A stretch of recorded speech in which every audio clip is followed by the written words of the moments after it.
અમદાવાદમાં પીજી એટલે કે પેન ગેસને લઈ અને વધુ એક વિવાદ સામે આવ્યો છે। વસ્ત્રાપુર વિસ્તારની પ્રેમચંદનગર સોસાયટીના રહીશો અને પીજીમાં રહેતા લોકો સામસામે આવી ગયા।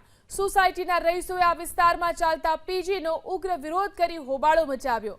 રહીશો રજૂઆત કરવા માટે પોલીસ સ્ટેશન પહોંચ્યા। આરોપ છે કે રહેણાંક વિસ્તારમાં પીજી હાઉસને કારણે અનેક સમસ્યાઓ ઊભી થઈ રહી છે। પીજીમાં રહેતા લોકોને કારણે સોસાયટીમાં દૂષણ વધ્યું છે।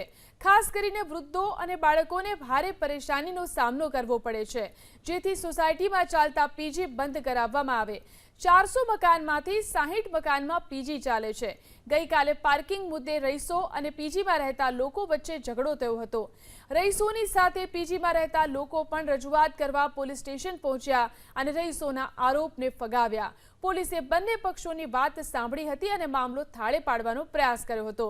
પોલીસે હાલ આ મામલે તપાસ શરૂ કરી છે। અગાઉ હાઈકોર્ટે પણ રહેણાંક વિસ્તારમાં પેઇંગ ગેટ સર્વિસ ન ચલાવી શકાય તેવી ટિપ્પણી કરી હતી। કોર્ટે કહ્યું હતું કે રહેણાંકની જગ્યાઓ ઉપર આ પ્રકારે પીજીની સર્વિસ ચલાવવાની મંજૂરી આપી શકાય નહીં।